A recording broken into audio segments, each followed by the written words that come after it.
하겠습니다. 인사하고 시작하시죠. 반갑습니다. 안녕하세요. 네, 한 주 동안 잘 지내셨어요? 네, 이제 60일 남짓 남았어요.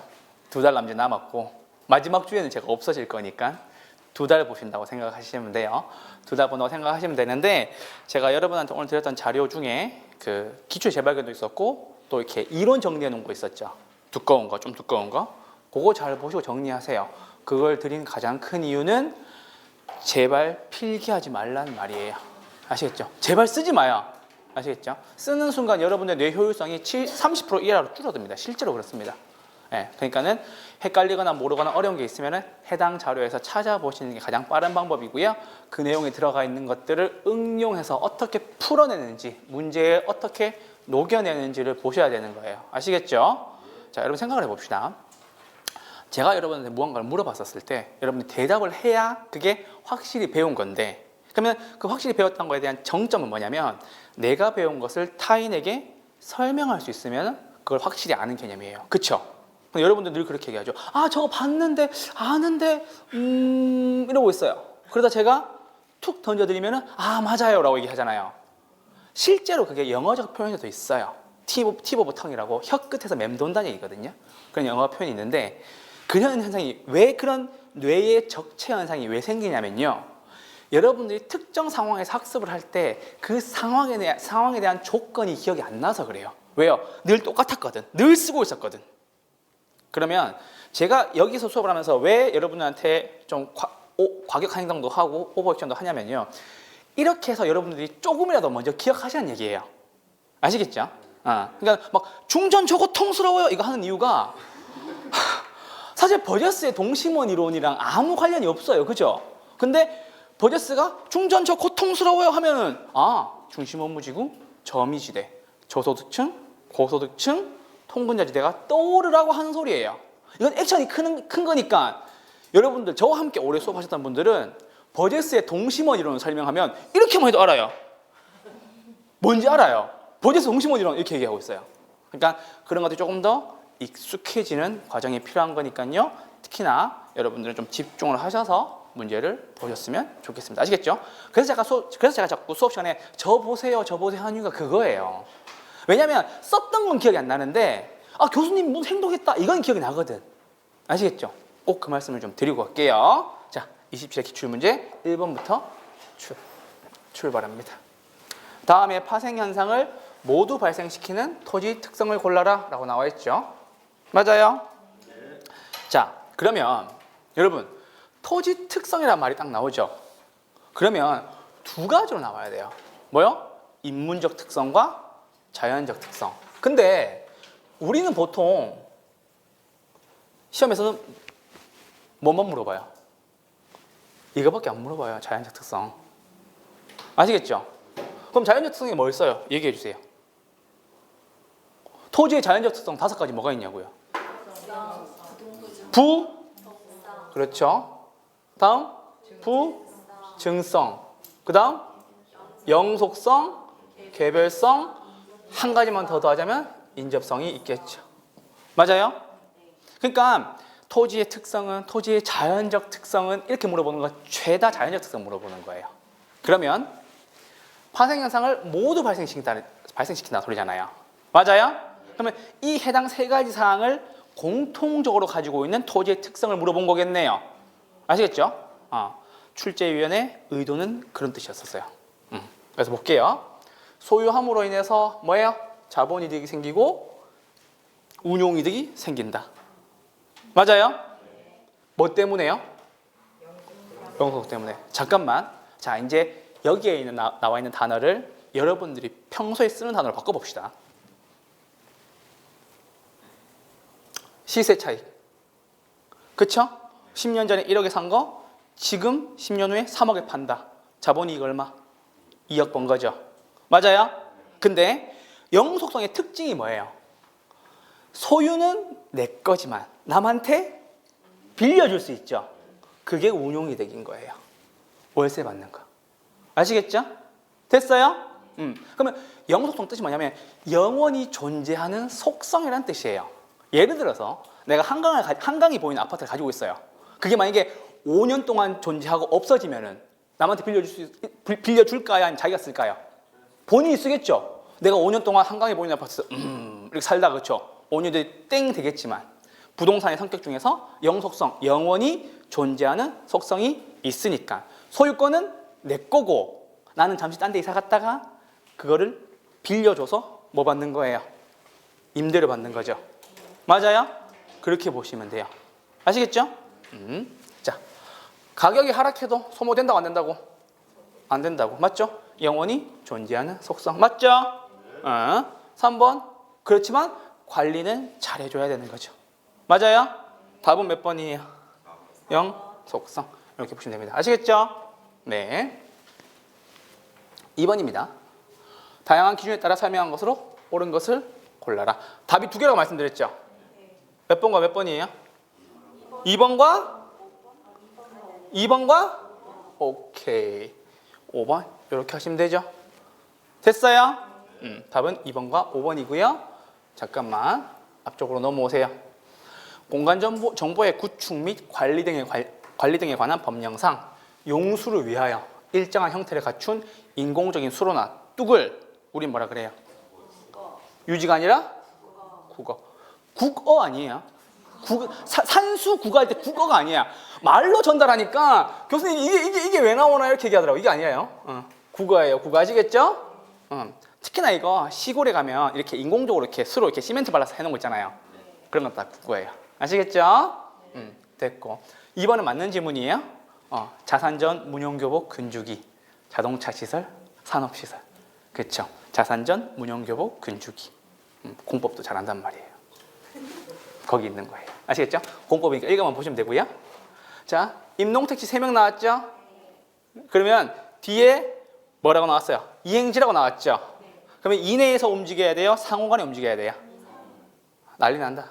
상호간에 뭐? 이내에서 움직여야 되겠죠. 만약에 상호로 하셨다면 후보지가 되는 거고. 맞아요? 자, 그럼 봅시다. 한 걸음만 더 들어가 보죠. 문제를. 자, 임지, 농지, 택지가 나왔죠. 택지에는 뭐였어요? 몰라요. 택지 물어봤는데 임지에는 뭐였어요? 난리 난다. 난리 난다. 봐라. 난리 난다. 난리 난. 임지 지역에는요. 자, 들으세요. 용재림이랑 신탄림이 있어요. 아시겠죠?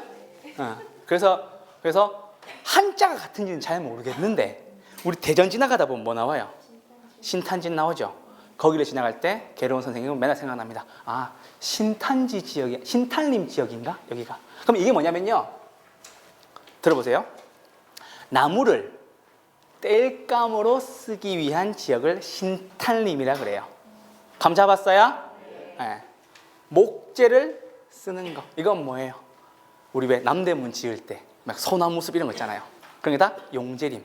나무를 재료로 쓰는 거. 집을 짓거나 그런 데요. 아시겠죠? 그거 두 가지고요. 농지는 뭐가 있어요? 이건 알아야지. 그래요.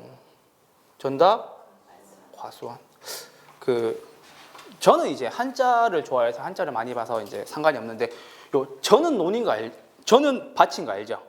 근데 미안해요. 답이 뭐예요? 답이 논이에요. 아시겠죠? 논이에요. 벼 키우는데. 아시겠죠? 과수원 아시죠? 택지는 뭐가 있어요? 주상공 있죠. 그럼 만약에 자 봅시다. 전지 지역이 주거 지역으로 전환되고 있어요. 이거 이행지예요, 후보지예요? 그렇죠. 왜요? 농지 지역이 택지 지역으로 바뀌고 있으니까. 그러니까 이 밖에서 물어볼 수도 있지만 세부 지역 내에서 물어볼 수도 있다라는 거예요. 아시겠죠? 우리는 늘 언제나 임농택 상호간에 움직이면 후보지, 임농택 이내에서 움직이면 세부 상에서 움직이면 이행지 이렇게 외우고 있지만 문제를 한 걸음 더 들어가서 세부 지역 안에서 이렇게 움직이는 건 이행지겠지만 맞아요? 전이 답이 되고 답이 전이 되는 거. 근데 전이 갑자기 주거로 바뀌는 건 후보지예요. 그리고 이 문제에서 중요한 포인트가 한 가지 있었죠. 자, 전환된이 아니라 되고 있는. 아시겠죠?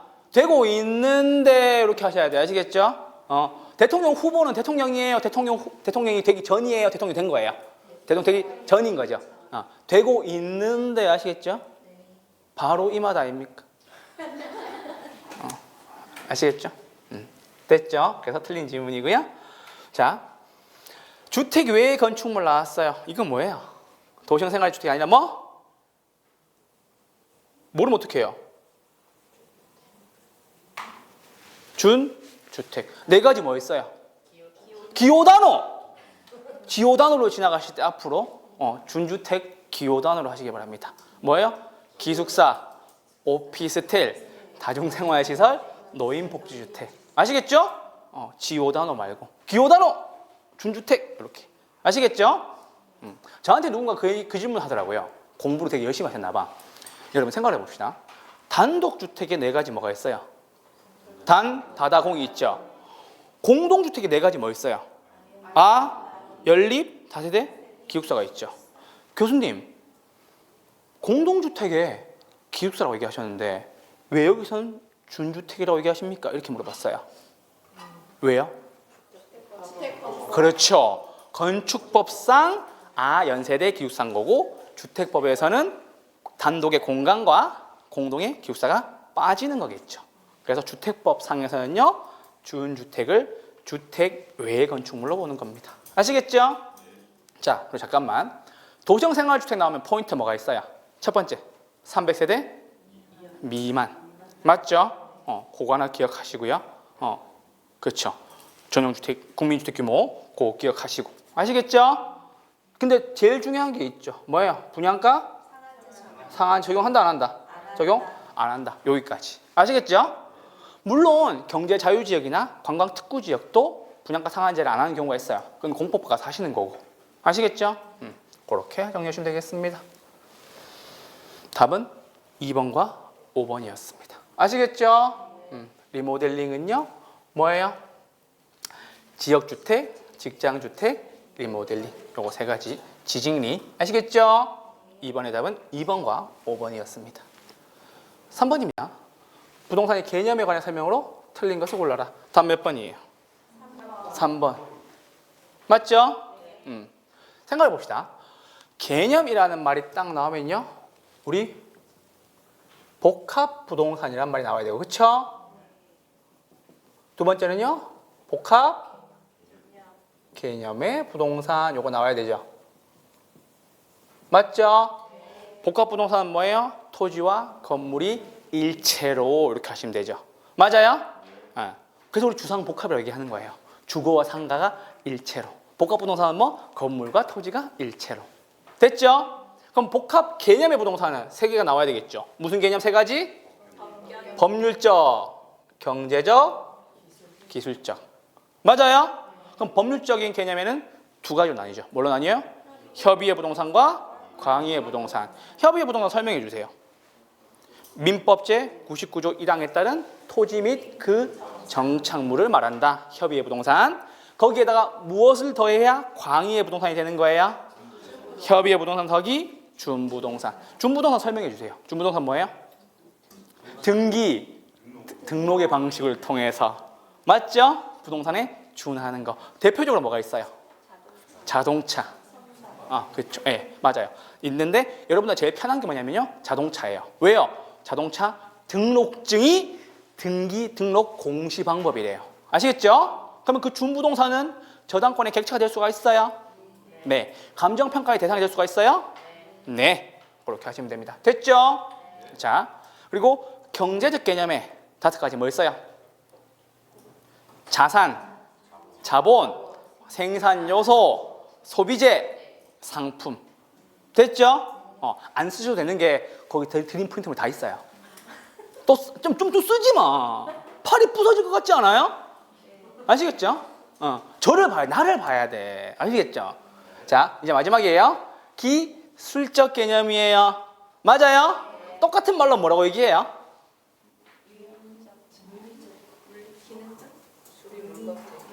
그렇지. 바로 기억하잖아. 뭐예요? 기술적 개념은요, 물리적 개념과 똑같다라는 거예요. 아시겠죠? 그러니까 술이 물 같다 이렇게 하시면 돼요. 술이 물 같다 하시면요. 이거 다 틀렸고요. 요거 맞는데요. 환경 그렇게 하면 안 돼요. 자연, 위치, 공간 이렇게 하셔야 돼요. 그럼 술을 물처럼 먹으면 어떻게 돼요? 위와 공, 간이 환자가 되는 거예요. 환자, 위, 간 이렇게 하시면 돼요. 이게 아니야. 환자, 위, 간 이렇게 하시면 돼요. 아시겠죠? 술이 뭐 같다? 물 같다. 그래서 기술적 개념이라고 나오고요. 물리적 개념이라고 나옵니다. 아시겠죠? 네 가지 뭐요? 환경, 자연, 위치, 공간. 아시겠죠? 그러니까 잘 보세요. 아까 우리 경제적 개념에 뭐였어요? 자, 산, 자, 본, 생산, 요소, 소비재, 상품 이렇게 있어요. 자, 내가 출제위원이라고 봅시다. 그러면 여러분들이 문제를 내면 있어가지고 사람들을 틀리게 만드는 악독한 마음을 먹으면 요것과 요거 둘 중에 하나를 바꿔서 내지 않을까요? 그 짓을 똑같이 하잖아요. 그러니까 공간하고 자연은 맞는데 이거 때문에 틀린 거라고요. 아시겠죠? 됐어요? 그래서 요거 3본 생소상 이렇게 외우시면 됩니다. 아시겠죠? 3본 생소상. 환자 위간 술을 어떻게 먹어서? 물같이 먹어서. 그래서 기술적 개념은 물리적 개념과 똑같은 말이다. 아시겠죠? 술을 물처럼 드시면 돼요, 안 돼요? 안 돼요. 65일만 참으세요. 아시겠죠? 그 다음부터 물처럼 드세요. 아시겠죠? 그래서 그렇게만 참으시면 되겠습니다. 됐죠? 네. 자, 설명 들어갑니다. 복합 개념의 부동산이죠? 뒤에 뭐 나와야 돼요? 법률적, 경제적, 기술적. 아시겠죠? 그렇게 정리를 하고 저처럼 법률적에 2개, 경제적에 5개, 기술에 4개, 술이 물 같다. 그렇게 정리하시면 되는 거예요. 아시겠죠? 2번입니다. 민법상 부동산은 요거 협의예요, 광의예요? 협의의 부동산하고 똑같은 말이죠? 민법 제99조 1항에 나와 있는 내용이에요. 아시겠죠? 협의의 부동산, 토지 및 그 정착물. 됐죠? 준부동산 하나만 말씀드리죠. 자동차 맞죠? 자동차 등록증의 공시방법을 통해서 맞아요? 부동산에 준하여 취급됩니다. 교수님, 부동산에 준하여 취급된다는 말을 조금 더 풀어주세요. 어떻게 한다고요? 저당권의 객체가 되기도 하고 감정평가의 대상이 되기도 하고. 그 말은 뭐냐면요, 그거 맡기고 돈 빌릴 수 있다는 소리예요. 실제로 캐피탈에서 자동차 맡기고 돈 빌려줘요. 됐죠? 5번입니다. 토지와 건물이 각각 따로 사고팔 수 있어요, 없어요? 있어요. 한국과 일본만 그래요. 격차하면서도 어떻게 돼요? 또 하나의 결합된 상태로 다루어져 부동산 활동의 대상으로 인식될 때는 뭐요? 무슨 부동산? 복합 부동산. 이렇게 하시면 됩니다. 답은 3번이었습니다. 됐죠? 4번입니다. 부동산 매매 가격이 16% 상승함에 따라 맞아요? 다세대 주택 매매 수요량이 8% 증가하고 맞아요? 아파트 매매 수요량이 4% 감소했대요. 됐어요? 이거 지금 왜 일부러 다른 색으로 하는지 알겠죠? 이해되고 있죠? 왜 일부러 다른 색으로 하는지. 첫 번째, 아파트 매매 수요의 가격 탄력성 구하래요. 요거 2개 체크하고 보라는 소리예요. 됐죠? 그러면 가격 탄력성은 어떻게 구하는 거예요? 가격의 변화율 분의 수요량의 변화율로 구하는 거죠. 가격의 변화 얼마? 16%. 맞아요? 수요량은요? 4% 감소. 맞죠? 그럼 요거 나타내면 0.25. 0.25, 0.25. 됐죠? 자, 그리고 난 뒤에 다세대 주택의 교차 탄력성을 구하래요. 맞아요? 교차 탄력성은요? 어떻게 구해요? X제 가격 변화율 분의 맞아요? Y제 수요량의 변화율이죠. 맞아요? 그럼 얼마? 역시 16%. 맞아요? 이번에 얼마? 8%. 됐어요? 얼마? 0.5. 0.5. 답은요? 답은 어디에 나왔어요? 1번. 맞아요? 네. 양수가 나왔으니까. 됐죠? 플러스가 나오면 대체제. 무슨 말인지 아시겠죠? 이해됐어요? 요거 이해됐어 안 됐어요? 이해됐죠? 마이너스 나오면 보완제. 맞아요? 교차가 나오니까 뭐예요? 대보고. 그렇죠? 대체제인지 보완제인지. 소득의 정렬중. 교차에 됐습니다. 무슨 말인가 싶죠? 나중에 또 보여드릴게요. 아시겠죠? 소득 탄력성이 나오면 정상제와 열등제로 구분돼요. 그 말은 뭐냐면요. 소득이 올라가면 사먹겠지, 더 사겠지 하는 게 정상제고요. 예를 들면 소고기 이런 거. 우리 예전에 코로나 때 보조금 받았을 때 정육점이 그렇게 많이 늘어났대요. 소고기 매출이 늘어나가지고. 그 부동산 하니까 그걸 봐야지. 정육점이 생기는지 안 생기는지 봐야지. 하면 돈이 많아질수록 안 사 먹는 건 뭐예요? 뭐 이렇게 뭐 불량식품 이런 거 있잖아요. 왜? 그렇죠. 돈이 많아지니까 스팸. 그렇죠. 한국에서는 물론 이렇게 스팸이 좀 고급 음식이지만 원래 스팸이란 자체가 스팸 메일이란 말이 있을 정도로 미국 사람들은 그렇게 선호하지 않는 제품이에요. 그래서 소고기랑 스팸을 제가 늘 말씀을 드리는데 그렇게 참고해 주시면 되고요. 대체제는 뭐예요? 연필과 샤프. 맞죠? 보완제는 뭐예요? 샤프와 샤프심 이렇게 생각하시면 되세요. 아시겠죠? 네. 그래서 4번의 답은 1번이었습니다. 다음입니다. 수요의 가격 탄력성에 관한 설명으로 틀린 것을 골라라 라고 나왔어요. 답은 몇 번이에요? 3번. 답은 몇 번? 3번. 왜요?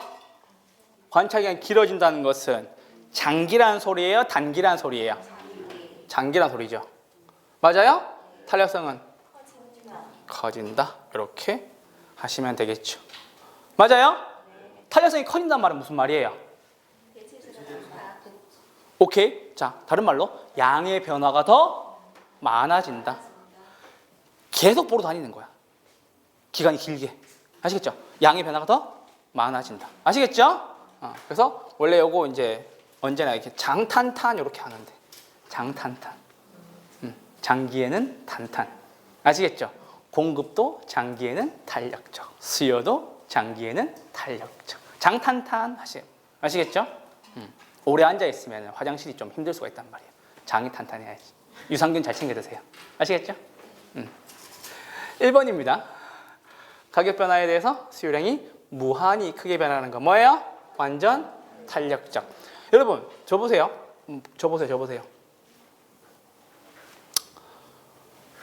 이게 뭐예요? 완전 비탄력적. 맞죠? 이건 뭐예요? 완전 탄력적이죠. 자, 지금부터 평생을 안 까먹게 설명 한번 해볼게요. 수직이면 어서 왔어요. 여기 와 있잖아요 이미. 자, 가격이죠. 수요량이죠. 이게 완전 비탄력적이라는 뜻이잖아요. 맞아요. 그러면 완전 비탄력적이란 말은 가격이 변하지 않는다는 뜻이죠. 가격이 고정되어 있다는 뜻이죠. 왜냐하면 탄력성의 뜻이 독립변수에 따른 종속변수에 대한 양의 변화를 얘기하는 거니까. 근데 이게 어려우신 분들은 이렇게 하시면 돼요. 됐죠? 이제 절대 까먹으면 안 돼요? 비는 어떻게 내려요? 비가 이렇게 와요? 수직이 떨어지죠? 완전 비탄력적. 아시겠죠? 자, 그럼 다시 물어보죠. 체계적 위험을 피할 수 있어요? 비체계적 위험을 피할 수 있어요? 비체계적 위험을 피할 수 있죠. 그래서 비가 태양을 피하는 방법을 알려준 거예요. 됐죠? 태양을 피하고 싶다잖아. 태양이 싫다잖아. 아시겠죠? 저는 가수 비를 보면 그게 떠올라요. 태양을 피하는 방법을 알려주는구나. 위험을 줄일 수 있겠구나. 아시겠죠? 웃는 사람은 그래도 좀 이렇게 좀 즐기면서 하세요. 학교는 뭐가 어렵다고. 아시겠죠? 2번입니다. 대체제가 존재했어요. 뒤에 뭐가 나와요? 탄력성 결정하는 요인이다. 양을 이야기하는 거니까. 그쵸? 네. 4번입니다. 용도가 많아요. 탄력성은 어떻게 돼요? 커진다. 양의 변화가 많아진다 소리죠. 맞죠? 네. 용도가 다양할수록. 얘는 집으로도 쓰고 상업 용도로도 쓰고 공업 용도로 쓸 수 있어요. 어떻게 됐어요? 탄력성이 좋은 거겠지. 아시겠죠? 5번입니다. 비탄력적이란 말. 맞죠? 그럼 여기다 이거 뒤에 보지 말고 이렇게 쓰셔야 돼요. 가격의 변화율이 더 크다. 이렇게 쓰시면 되죠. 그러면 잘 보세요. B라는 말이 나오잖아요. 그러면 가격의 변화가 이거잖아요. 이렇게 하면 되지. 양의 변화는 요만큼, 가격의 변화는 뭐? 이만큼. B. 됐죠? 쉬워요, 어려워요? 쉽죠? 됐어요? 지금 표정이 어떤 느낌이냐면 와 저렇게도 해? 이런 느낌이에요. 와 저렇게도 할 수 있구나 생각하는 거예요. 집에서 이것만 고민해요. 이것만 고민하고 써먹어봐요. 이렇게 주변에 경제학 전공한 친구들한테 야 어때? 이러면은 미쳤나봐 이렇게 얘기를 해요. 걔네들은 이제 이제 공부를 잘하는 친구들이니까 너 왜 그렇게 설명해? 이렇게 얘기하면은 야 이게 확실해 이렇게 얘기를 해요. 아시겠죠? 우린 객관식 시험이니까 그 친구들 주관식으로 푸는 거니까 그렇게 하면 안 되고. 됐죠? 5번의 답은 3번이었습니다. 탄탄. 아시겠죠? 장기에는 탄력적. 됐죠? 네. 6번입니다. 거미집으로 떴어요. 어떻게 해야 돼요, 우리는? 그렇게 하니까 안 되지. 그렇게 하면 이펙트가 없단 말이에요. 그냥 내 수업을 보라고 얘기하는 거지. 거미집으로 이런 아시겠죠?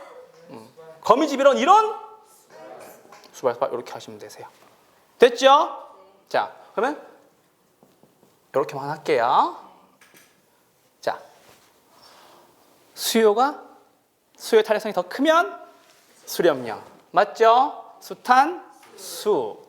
공급의 탄력성이 더 크면 공탄, 발. 맞아요? 공급의 기울기가 수요의 기울기보다 크면 공기, 수렴력. 맞아요? 그리고 수요의 기울기가 공급의 기울기보다 크면 수기, 발. 아시겠죠? 이펙트가 있어야 돼. 거미집으로 나오잖아요. 이런 수발 쓰시고 이렇게 한 번만 풀어보시면 이 문제 답이 보인다니까 바로. 맞아요? 근데 잠깐만. 제 제자님들 이렇게 푸시죠. 자, 좋다. 수발. A시장. 어디가 큰가? 여기가 크다. 수기? 뭐였지? 수기는 내 친구인데? 이러면서. 그렇게 하시면 안 되고 잠깐만. 숫자를 먼저 보세요. 숫자의 모양을 먼저 보시라는 얘기예요. 같죠? 얘는 수렴이에요? 발산이에요? 순환형이죠. B는요? 순환형이 되겠죠. 됐어요? 찍어도 이렇게 찍으라고 제발 좀. 이게 생각이 안 날 수가 있단 말이에요. 이런 수발이 생각이 안 날 수가 있어. 찍어도 4보다 5번 중에 찍어야 답이 가깝겠죠? 맞아요? 그래서 여러분들 찍는 것도 요령이라니까. 한 방에 털어낼 수 있는 것 때문에 문제가 많아요. 실제로 시험에 가시면요. 자, 수기, 발. 맞죠? 아니니까 답 몇 번? 5번. 수기, 발. 그쵸? 공기, 수. 맞죠? 이렇게 푸시면 되겠습니다. 됐죠? 네. 7번입니다. 부동산의 공급 및 공급 곡선에 관한 설명으로 틀린 것은 이라고 나왔어요. 자, 여러분. 공급과 공급 곡선의 가장 큰 특징이 공급 법칙이 뭐예요? 공급 법칙 우상향이에요, 우하향이에요? 우상향이죠. 맞아요? 그리고 한 가지만 더 외웁시다. 돈이 되면 팔아야 안 팔아요? 돈이 되면 이쪽으로 봅시다. 자, 수요 법칙은요? 공급 법칙. 이거 먼저 하고 갈게요. 공급 곡선은 우상향이에요, 우하향이에요? 우상향이죠. 됐죠?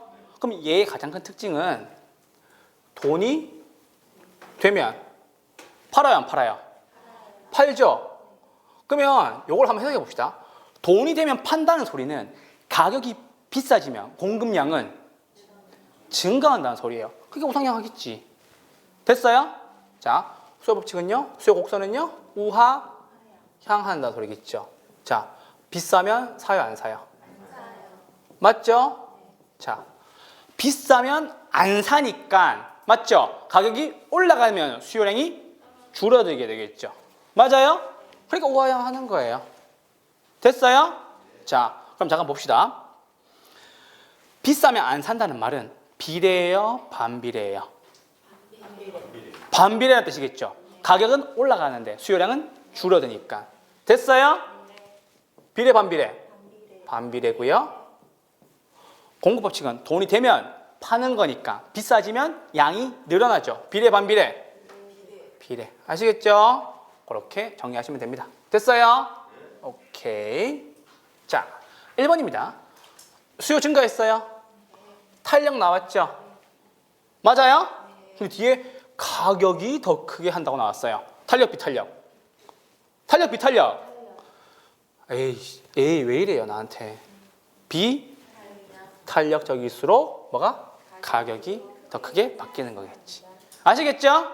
네. 비몸값이 싸요 비싸요? 비싸요. 됐죠? 2번입니다. 공급량은 주어진 가격 수준에서 공급자가 공급하고자 하는 뭐예요? 최대 수량이다. 이거 몇 번이지? 7번이죠. 맞는 질문이고요. 틀린 건 어디예요? 1번이었죠? 1번 찍고 넘어갈게요. 2번입니다. 해당 부동산 가격 변화에 의한 공급량의 변화죠. 맞아요? 그럼 요거 해당 부동산 가격. 맞아요? 그럼 얘는 곡선 자체가 이동해요? 곡선 상에서 움직이는 거예요? 곡선 상에서 움직이는 거죠. 맞아요? 곡선 상에서 뭐요? 점의 이동. 됐죠? 그럼 여러분 보세요. 여기 봐봐요. 공급량의 변화로 인해서 맞죠? 공급량, 수요량은요? 뭐예요? 곡선이에요? 곡선상이에요? 곡선상. 맞죠? 그러면 공급의 변화는요? 곡선 자체예요? 곡선상이에요? 자체란 말 안 써도 돼요. 아시겠죠? 됐어요? 요거 몇 글자예요? 요거 몇 글자예요? 이거 두 글자예요? 요거 몇 글자예요? 요거 몇 글자예요? 됐죠? 수요량 곡선상, 공급량 곡선상, 수요 곡선 공급. 아시겠죠? 공급 곡선 공급. 아시겠죠? 그렇게 정리하시면 됩니다. 헷갈릴 거 하나도 없는데 왜 그래? 5번입니다. 4번입니다. 물리적 토지 공급 불변. 맞죠? 그러면 양이 고정되어 있다는 소리네. 머릿속에 뭐가 떠올라야 돼요? 됐죠? 완전 비탄력적. 5번. 용도 변경을 제한하는 법규가 강화될수록. 잠깐만. 이제 있잖아요, 여러분. 용도 변경 안 해준대요. 양의 변화가 많아지겠어요? 적어지겠어요? 적어지죠. 양의 변화가 적어진다는 말은 탄력적에서 뭘로 바뀐다? 비탄력적으로 바뀐다. 비켜보죠. 비탄력적이 된다. 됐어요? 오케이. 이렇게 보시면 됩니다. 7번의 답은 1번이었습니다. 8번입니다. 산업별 고용자 수가 다음과 같을 때 X산업의 입지계수가 1을 초과하는 도시를 모두 골라라 라고 나왔어요. 잠깐만. X산업만 구하면 되죠. X산업만 구하면 되는데 여러분 입지계수가 1을 초과한다는 뜻은 무슨 말이에요? 기반산업의 뜻이죠. 자, 그러면 그걸 어디 가서 느낄 수 있냐면요. 울산 가면 자동차 산업이 기반 산업으로 추정이 됩니다. 아시죠? 그러니까 그 해당 지역을 먹여 살리는 산업을 얘기하는 거예요. 아시겠죠? 그럼 이거 어떻게 구하냐면요. 이렇게 구하시면 돼요.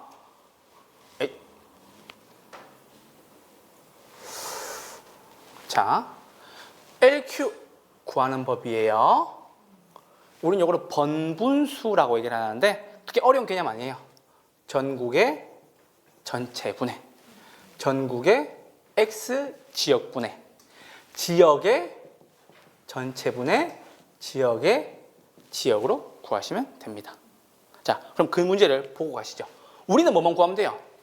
X산업만 구하면 되죠. 맞아요? 그러면 A든 B든 C든 D든 분모가 고정이에요. 왜냐면요. 보세요. 전국의 전체죠. 맞아요? 얼마? 6,250. 맞아요? 그러면 잠깐만. 여기 좀 마음에 안 들어요. 따로따로 구해드릴게요. 여기 좀 좁을 것 같아. 자, A랑 B를 먼저 구해보죠. 자, 전국의 전체 얼마? 6,250. 그쵸? 자, 그러면 전국의 지역 얼마? 전국의 지역 X지역이잖아요. 얼마? 3,350. 맞아요? 됐어요? 자, 그러면 지역의 전체 얼마? 맞잖아. A 지역의 전체잖아. 얼마예요? 1,000이죠. 그럼 지역의 지역은 볼 것도 없네. 맞아요? 요거를 잘 선정하셔야 돼요. 아시겠죠? 그러니까 LQ 문제가 여러분들 왜 까다롭게 느끼냐면 이게 지금 X랑 Y축이 바뀌기도 해요. 그래서 여기 A, B, C 도시 나오고 X, Y, Z 산업 이렇게 나오는 거예요. 그러니까 언제나 전국의 전체 분해, 전국의 지역 분해, 지역의 전체, 지역의 지역을 잘 기억하셔야 돼요. 아시겠죠? 그러니까 연습이 좀 필요해요. 그리고 올해 나올 가능성이 조금 있다고 봅니다. 아시겠죠? 요거 하나 체크해 주시고요. 맞아요? 그럼 요거를 계산하시면 얼마가 나오냐면요. 잠깐만. 얼마가 나오냐면요. 분모는 0.536이 나오고요. 위에는 얼마나? 0.4가 나오죠. 맞아요? 그럼 얘는 이제 계속 고정이에요. 자, 그래서 1보다 커요, 작아요? 1보다 커요, 작아요? 작죠? 1보다 큰지 작은지 어떻게 하냐고요? 분자가 분모보다 크면 되는데 분모는 0.536이 나왔고 분자는 0.4가 나왔으니까 더 작겠죠. 1보다. 됐어요? 이렇게 하시면 되고, 자, B도 이제 똑같아요. 6,250분의 3,350분의 얼마예요? 2,000분의 1,200. 됐어요? 그러니까 처음에 잡을 때 한 번에 잘 잡아야 되는 거예요. 아시겠죠? 이게 X축과 Y축의 방향이 바뀐단 말이에요. 그런 문제도 있어요, 실제로. 나중에 풀어보시다 보면 아시겠죠? 그거 잘 잡으셔야 돼요. 여기 얼마? 0.536이고 1,200을 2,000으로 나누면요 약 한 0.6이 나오네요. 맞아요? 그럼 얘는 1보다 커요, 작아요? 1보다 크네요. 맞아요? 자, 그리고 C와 D가 남아있죠. 자, C 얼마요? 6,200이네요. 미안합니다. 6,250분의 3,350분의 얼마예요? 1,150분의 650이죠. 1,150분의 650이고 얘는 0.536이 되고 C의 분자가 어떻게 되냐면요 0.565 정도가 나와요. 오케이? 그럼 얘도 1보다 커요? 네. 맞네요. 됐죠? 이렇게 하시고 이제 마지막 6,250분의 3,350분의 얼마예요? 2,100분의 얼마? 1,100 이렇게 나오죠. 얘도 0.536이 나오고요. 그리고 위에가 0.523 정도가 나오네요. 1보다 커요, 작아요? 작죠? 그러면 1보다 큰 게 기반 산업이 되는 거예요. 맞아요? 기반 산업. 1보다 큰 거 몇 개예요? 2개. 뭐요? B와 C가 되겠죠. 그래서 여러분 잘 보세요. LQ가 1을 초과한다고도 나오지만 기반 산업의 개수를 구하여라. 기반 산업은 무엇인가? 라고 나와요. 그러면 그 기반 산업은 뭐예요? 1을 초과하는 거 고르시면 되겠죠. 아시겠죠? 그러니까 이게 기출문제의 좀 원형, 그러니까 초기의 문제라서 이렇게 물어봤지 최근에는 뭐라고 물어보냐고요? 기반 산업의 개수를 골라라 라고 나왔어요. 그럼 몇 개예요? 2개겠지. 뭐요? B와 C. 아시겠죠? 그렇게 기출문제 바뀌고 있는 거예요. 8번의 답은 3번이었습니다. 9번입니다. 주거 분리의 가능성이며 틀린 것은 이라고 나왔어요. 맞아요? 답 몇 번이에요? 2번이에요. 맞아요? 고소득층 주거지와 저소득층 주거지가 인접한 경우 경계 부근의 저소득층 주택은 어떻게 돼요? 할증되고 고소득층은요? 할인되고. 아시겠죠? 할인과 할증 알아요? 할인은 싸게, 할증은 비싸게. 할증을 모르겠으면 열심히 한번 택시 타보세요. 할증 붙어서 막 가격이 막 올라갈 거예요. 아시겠죠? 됐어요? 이 문제 쉬웠죠? 네. 이렇게 해서 9번의 답은 2번이었습니다. 됐죠? 자, 1번 주거 분리는 뭐예요? 고소득층과 저소득층이 분리되는 거죠. 3번입니다. 저소득층은 다른 요인이 같을 때는요, 정의 외부 효과를 누리기 위해서 고소득층 주거지 가까이에 거주하려고 한다. 오케이? 네. 요게 있잖아요, 여러분. 대한민국에서는 요 학군 가지고 분석을 되게 많이 해요. 여기 소위 말하는 그 강남에는 파락군에는 못 들어가지만 요 학군이 같이 묶이는 인접 주변에 있는 데 있잖아요. 그 동네를 되게 많이 분석하시는 분들이 있어요. 그게 부동산이 기본이잖아. 거긴 더 비싸겠네요, 조금. 아시겠죠? 그런 거 잘 아시라고요. 4번입니다. 고소득층과 저소득층이 인접한 지역에서는요, 뭐요? 침입과 천이. 무슨 말이냐면요, 왔다 갔다 한다는 뜻이에요. 아시겠죠? 5번입니다. 요거 보세요. 요거 보세요. 주거 분리는 인근 지역에서 발생하고 전체에서도 발생합니다. 아시겠죠? 문제 이렇게 나왔어요. 인접한 근린 지역에서는 발생하는데 도시 전체 지역에서는 발생하지 않는다. 이런 문제가 나왔단 말이에요. 언뜻 읽으면 맞아 보인단 말이에요. 근데 아니다. 인근 지역에서 발생하고 전체에도 발생한다. 아시겠죠? 교수님, 근린이 무슨 뜻이에요? 가까이 붙어 있는 거예요. 그럼 근린을 뒤집으면 린근 되잖아요. 린근. 그쵸? 인근. 맞아요? 이걸 뒤집어 놓은 것이 뿐이에요. 북한 사람 아니죠, 우리가. 우리 내래 린근 지역에 삽니다. 이렇게 얘기하지 않잖아요. 그죠? 그쵸? 그래서 이거 근린 지역, 인근 지역으로 보시면 됩니다. 아시겠죠? 됐어요. 9번의 답은 2번이었습니다. 10번입니다. 다음의 내용을 모두 설명하는 지대를 골라라 라고 나왔어요. 자, 오케이. 여러분들을 위해서 한 방에 끝냅시다. 여러분, 학자 문제 나오죠? 어디서 나와요? 지대론에서 나와요? 그럼 도시공간 구조이론에서 안 나오고? 입지이론에서는 안 나오고? 네. 자, 학자는 시장론 뒷부분에 나와요. 시장 뒷부분에 나오는데 총 몇 명이냐면요, 18명이 나와요. 그리고 정책론에서 마지막에 한 명이 나와요. 시장론 문제 좋아요, 싫어요? 싫어요. 학자 문제 나오면 에이? 방송적으로 그런 얘기 하면 안 돼요. 에이? 18. 아시겠죠? 마음속으로 하시고요. 아시겠죠? 자, 정책론에서는 한 명 등장해요. 헨리 조지의 토지 단일세론, 진보와 빈곤이라는 책에서 나오는 거고요. 진보와 빈곤 같은 경우 한번 나중에 읽어보세요. 도움이 되실 거예요, 여러분들 하시는데. 자, 그럼 이건 됐고 한 판에 끝내드릴게요. 다 있으니까 쓰지 마세요. 그 드린 자료 다 있어요. 자, 이것도 막 쓰려고 그래. 미치겠어요.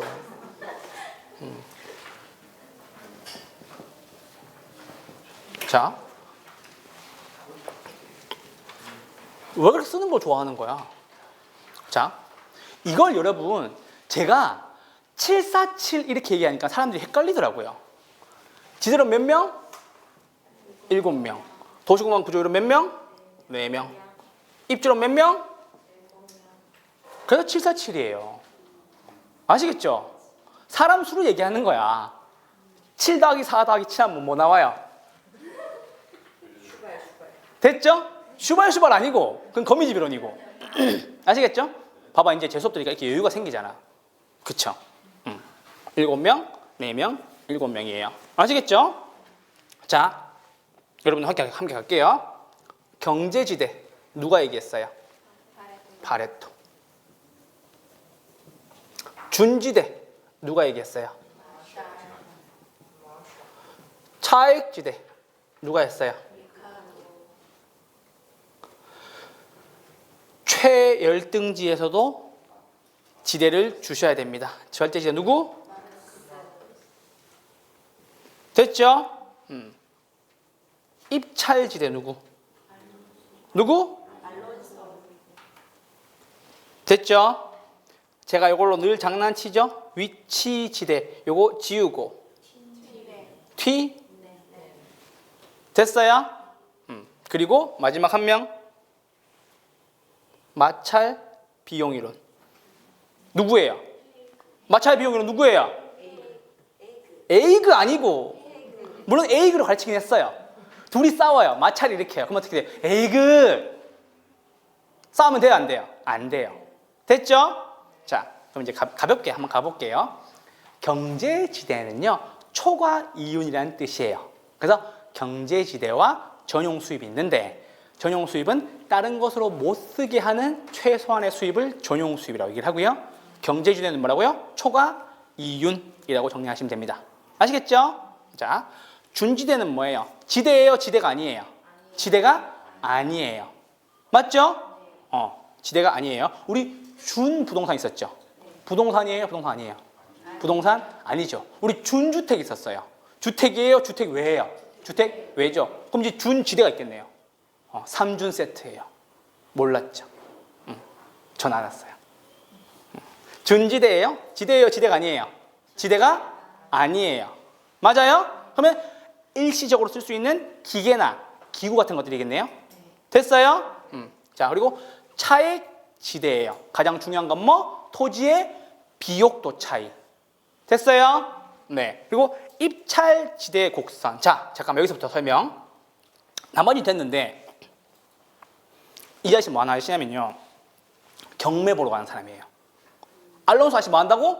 경매 보러 가는 사람이라고. 맞죠? 우리 경매 보러 가면 뭐 해요? 입찰하죠. 맞아요? 누구한테 낙찰돼요? 가장 비싼 가격 쓴 사람. 아시겠죠? 이 아저씨 입찰 지대 곡선이에요. 그러면 그 입찰 지대 곡선은 어떻게 구성되는데요? 가장 높은 지불 능력이라는 말이 나와야 되겠죠. 됐어요? 그러면 가장 높은 지대를 줄 수 있는 사람에게 해당 토지가 부여가 된다는 얘기죠. 그게 입찰 지대 곡선이에요. 됐어요? 그리고 이걸 해드릴까요? 위치죠. 요거 지우면 제가 이렇게 늘 이렇게 장난치거든요. 아시겠죠? 위치, 튀넨, 튀치, 위넨 이렇게 막 헷갈릴 거야. 나중에 아시겠죠? 위치 지대는 누구? 튀넨 이렇게. 아시겠죠? 들어두세요. 야, 뭐 저렇게 가르쳐라고 그런 눈빛 보내지 마시고, 야, 뭐 저렇게 가르쳐 하지 마시고, 나중에 하고 있을 거라니까. 튀넨이 보이면 이거 위치 지대인데 이렇게 바로 보일 거예요. 진짜 그래요. 됐죠? 자, 그리고 마찰, 비용, 이론 둘이 싸우면요 뭐 일으키는 거예요? 마찰이 일으키는 거죠. 에이그 싸우지 마세요. 됐죠? 그렇게 하시면 됩니다. 이거 하기 부끄러운데 이제 너 뭐 할 것 같아요? 동심원 이론이죠? 버제스죠. 맞죠? 중전적 고통스러워요 이거 하는 거죠. 교수님 그거 왜 하는 거예요? 버제스의 동심원 이론에서 중심 업무지구, 점유지대, 저소득층, 고소득층, 통근자지대 이렇게 동그랗게 만든 거예요. 기억나시죠? 그런데 이게 몇 년도? 1925년에 발표한 거예요.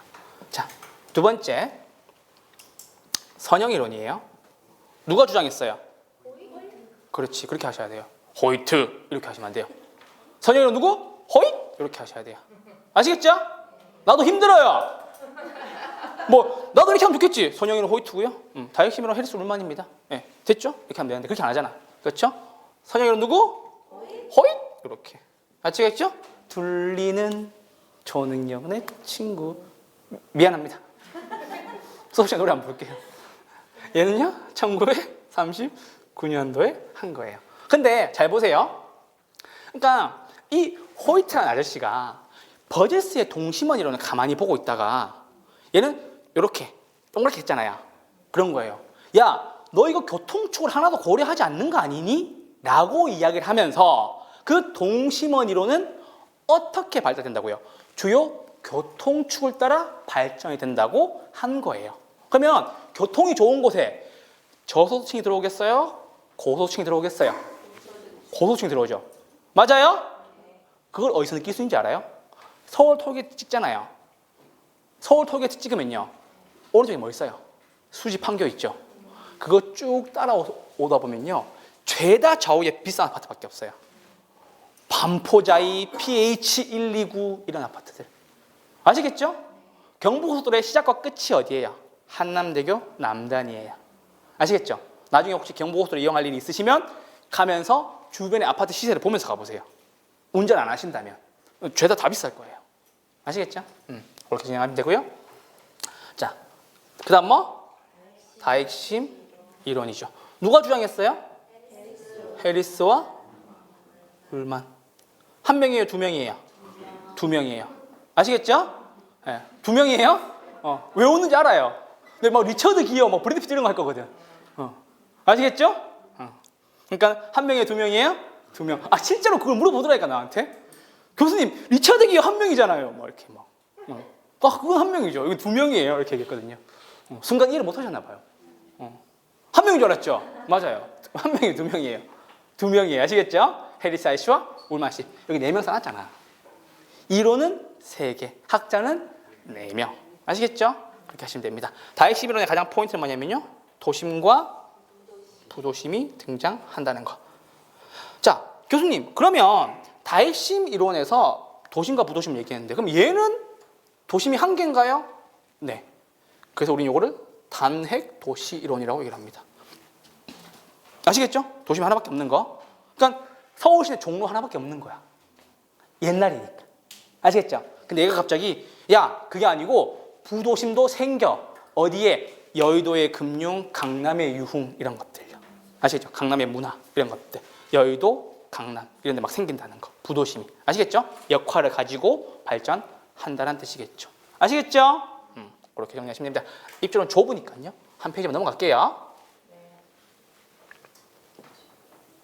자, 이제 입주론 5명이에요. 아, 입주론 7명이에요. 됐죠? 나중에 있잖아. 나한테 그런다니까. 747이 뭐예요, 교수님? 이런단 말이에요. 그럼 돼요, 안 돼요? 안 돼요. 그거 다 더하면 몇 명? 18명. 시장론의 학자 몇 명? 18명. LI. 됐죠? 자, 그리고 시작합니다. 잠깐만. 이론을 먼저 썼죠. 자, 잠깐만. 중심지 이론이에요. 누가 주장했어요? 이름이 예쁜 사람이 있어요. 그렇죠. 맞아요? 이 사람 뭐 하는 사람이에요? 배달의 민족에서 일하는 사람이에요. 교수님 그 얘기 왜 하는 거예요? 라고 얘기를 하겠죠. 자, 보세요. 크리스탈러의 중심지론에서 가장 중요한 포인트는 중심지가 어떤 조건일 때 형성될 수 있느냐라는 거예요. 그럼 이 말을 제가 여러분들이 쓰는 말로 가져와 볼게요. 야, 어떻게 해야 내가 가게 차려서 먹고 살 수 있어? 라는 거예요. 됐어요? 자, 그럼 봅시다. 재화의 도달 거리와 최소 요구치보다 요거 중에 뭐가 커야 먹고 살 수 있어요? 재화의 도달 거리. 맞죠? 내가 월세 내고 영업경비 내고 직원들 월급 주고 내가 한 달에 100만 원을 최소 구출하는데 나는 어디까지 배달해 줘야 돼요? 100만 원보다는 커야 되겠죠. 맞아요? 그 뜻이에요. 아시겠죠? 크리스탈은 뭐? 배달의 민족. 아시겠죠? 이렇게 해야 먹고 살 수 있죠. 먹고 살아야 중심지가 버틸 수가 있고 형성될 수가 있겠죠. 그 이론이 핵심 포인트예요. 됐어요? 두 번째는요. 레일리의 미안해요. 이론 먼저 쓸 거예요. 소매 뭐예요? 인력 법칙이 되겠죠. 누가 주장했어요? 됐어요? 얘는 무엇과 공식이 같아요? 허프의 확률 모형. 거리의 제곱분의 인구로 구하는 거겠죠. 맞아요? 거리의 제곱분의 인구. 됐어요? 세 번째. 분기점 모형. 누가 주장했어요? 됐어요? 컨버스. 자, 왜 발견했는지 봅시다. 소매 인력 법칙이 소매 중력 법칙이랑 똑같은 말이에요. 그냥 우리 소매점으로 오라고. 아시겠죠? 사람을 땡긴다는 소리겠죠. 뭐가? 소매점이 당긴다고요. 근데 얘는 뭐가 궁금했냐면 야, 그러면 어디까지가 이 상권에 가고 어디까지가 이 상권에 가니 요거에 대한 경계점을 구하고 싶었던 거예요. 아시겠죠? 자, 여러분 봅시다. 여기서 혹시 가까운 쇼핑몰 어디 있어요? 잠실 말고 다산? 다산 현대아울렛 있어요? 자, 그럼 여러분 물어봅시다. 어느 지점에, 그러니까 여기 사는 사람은 다산 현대아울렛을 많이 갈까요? 잠실 롯데월드를 많이 갈까요? 생각해 봐야 될 문제죠. 그거를 구하고 싶었던 거예요. 아시겠죠? 그러면 호평동 사는 사람은 어디를 갈지. 그렇죠? 그리고 저기 왕숙 사는 사람은 어디를 갈지. 그러니까 위치에 따라 뭘 구하고 싶었던 거예요? 분기점 모형이 경계를 구하고 싶었던 거예요. 그럼 여기 사는 사람은 어디 가요? 여기 갈 거고. 오케이? 여기 사는 사람은 어디로 간다고요? 이쪽으로 간다고요. 그러니까 상권의 경계 지점을 구하고 싶었던 거예요. 이 아저씨는. 사람이 가는 건 알겠는데 그 경계가 어디에 있니를 알고 싶어서 이 사람은 연구를 한 거예요. 됐어요? 그래서 레일리의 소매 인력 법칙을 수정 발전시킨 게 컨버스의 분기점 모형이에요. 아시겠죠? 그렇게 하고요. 그 다음 허프의 확률 모형이죠. 뭐예요? 허프. 아시겠죠? 작년 33회 시험 때 이거 공간 마찰 계수를 선행으로 주지 않아서 모두 정답 처리됐던 문제예요. 근데 여기 가장 중요한 게 수와 거리와 면적. 요거 세 가지가 나오는 거예요. 아시겠죠? 그러니까 거리의 공간 마찰 계수 분의 면적 이렇게 구하셨던 거. 뭐예요? 소매 인력 법칙과 허프의 확률 모형은 계산 공식이 같다. 소매 인력 법칙은 인구가 들어가는 거고 허프의 확률 모형은 면적이 들어가는 거다. 아시겠죠? 그렇게 하시면 됩니다. 그리고 소매 뭐예요? 입지론이에요. 누가 주장했어요? 넬슨. 알겠죠? 이 아저씨는 학자라기보다 백종원 아저씨야. 떡볶이 가게 어디 차리면 되겠어요? 이런 거 있잖아요. 왜요? 이거 재미지네 이런 느낌. 그러니까 어디 가서 돈 제일 잘 벌 수 있는지 소매점의 입지를 상담해 준 사람이에요. 아시겠죠? 소매 입지론 누구? 넬슨. 전 백종원의 골목식당 보면 이게 떠올라요. 넬슨의 소매 입지론인데? 이러면서 가게를 어디 차려야 되는 건지 해주는 거예요. 아시겠죠? 자, 그럼 이게 입지론 중에서 뭐예요? 상업 서비스 입지론에 해당하는 거예요. 아시겠죠? 5가지. 자, 그리고 마지막 이제 2분 남았어요. 공업 입지론.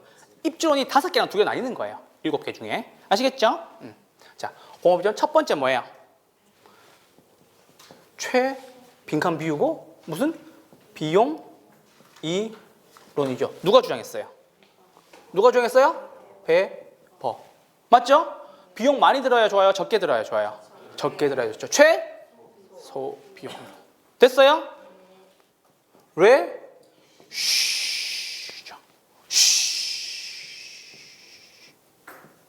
됐어요? 수요 많아야 좋아요? 적어야 좋아요? 최대 수요 이론이에요. 됐어요? 그렇게 정리하시면 7분이 끝이 납니다. 아시겠죠? 그래서 지대론 7명, 도시공간구조론 4명, 입지론 7명 이렇게 정리하시면 되고요. 특히나 혹시나 문제에서 교통비랑 수송비랑 운송비를 강조했다 이런 말이 나오잖아요. 그러면 요거 3개를 강조하신 분도 3분이에요. 누구? 튀넨, 헤이그, 베버. 요 3분도 잘 기억해 주세요. 아시겠죠? 됐어요? 교통비, 수송비, 운송비 강조하신 분 누구? 튀넨, 헤이그, 베버. 아시겠죠? 됐습니다.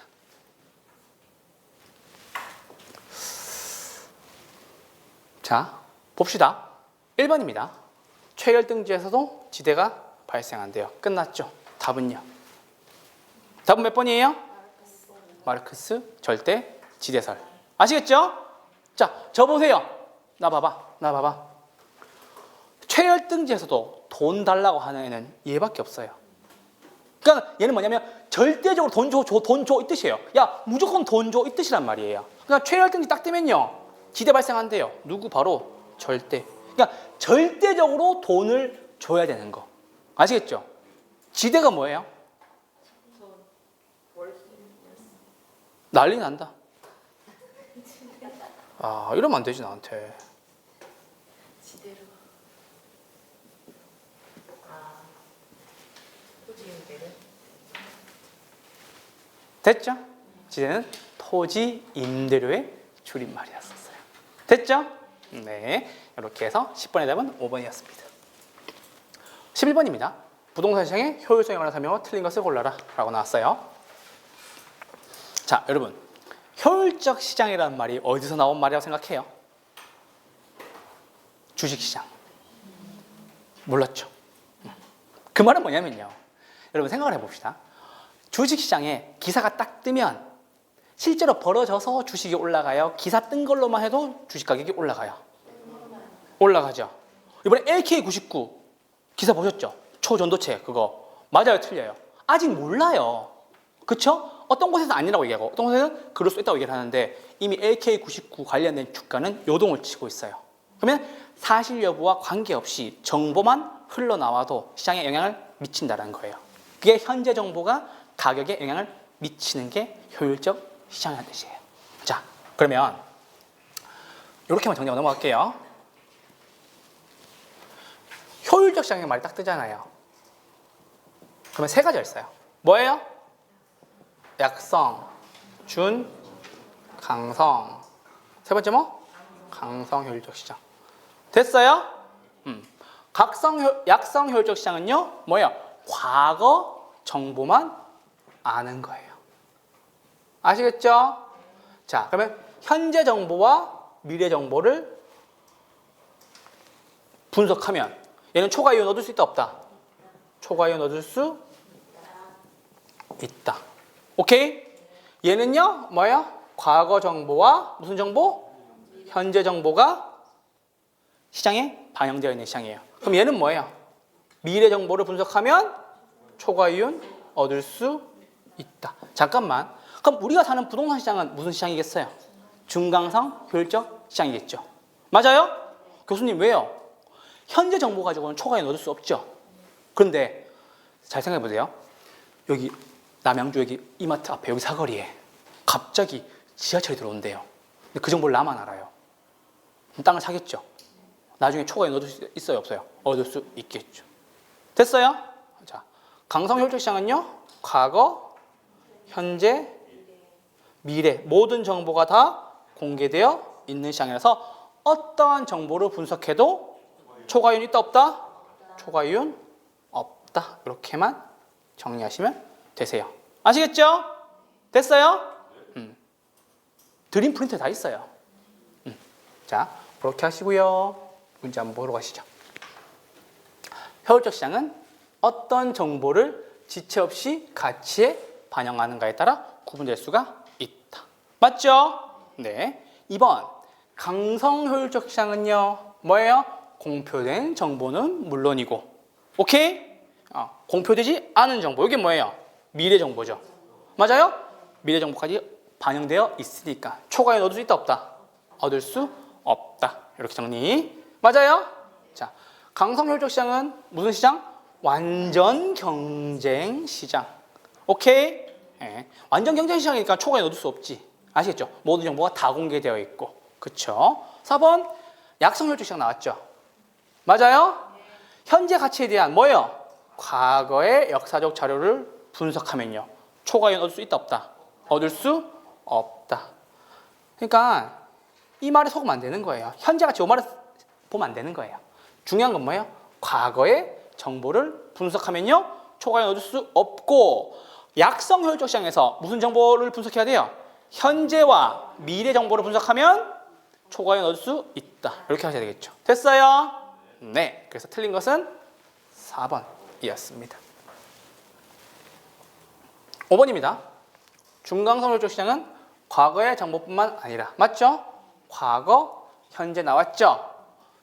지체 없이 시장 가치에 반영되므로, 맞아요? 초과이윤 있다, 없다? 초과이윤 없다. 이렇게 하시면 되겠죠. 11번의 답은 4번이었습니다. 됐죠? 자, 12번 넘어오시죠. 이 문제는 그냥 한번 그냥 깜짝 문제였던 것 같아요. 여러분들한테 좀 당황시키려고 나오는 문제인데요. 불황을 우리는 스태그네이션이라고 얘기해요. 스태그네이션. 물가 상승을 뭐라 그래요? 인플레이션 이렇게 얘기를 해요. 아시겠죠? 그래서 요거 두 개 합친 말이 스태그플레이션 이렇게 하시면 됩니다. 답은 2번이에요.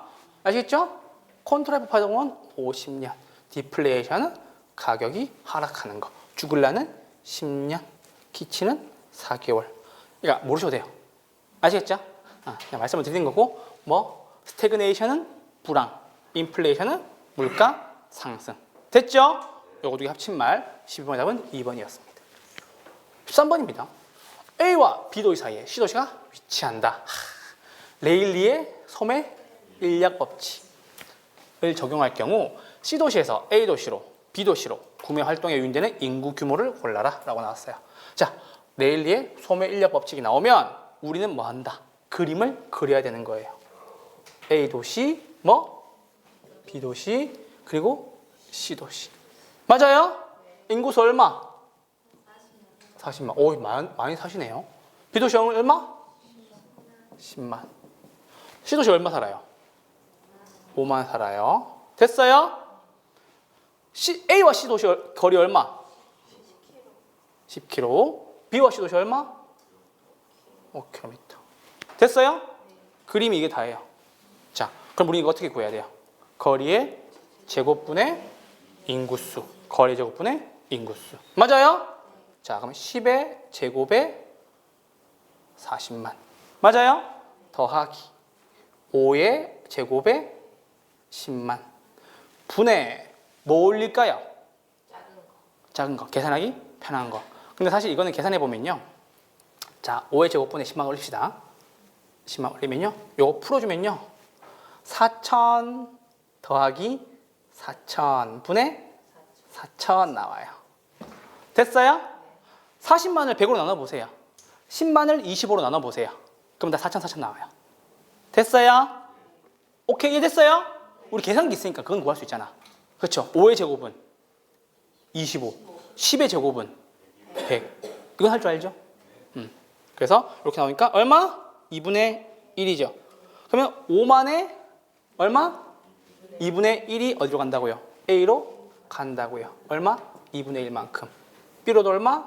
2분의 1만큼. 맞아요? 그럼 5만 명에 2분의 1은 몇 명인데요? 2만 5천 명.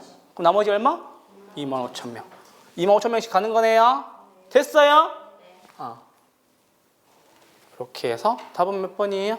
답은 3번. 이렇게 풀어주시면 되겠습니다. 아시겠죠? 레일리는 뭐예요? 거리의 제곱분의 인구 더하기 거리의 제곱분의 인구분의 본인이 계산하기 편한 숫자의 거리의 제곱분의 인구. 이게 뭐예요? 소매 인력 법칙인 거예요. 아시겠죠? 요거 잘 기억해 두세요. 나중에 허프에 확률모음 나오면 똑같이 쓸 거예요. 아시겠죠? 인구 말고 면적으로. 이렇게 하시고요. 10분 쉬셨다가 14번부터 뵙죠. 10분 쉴게요.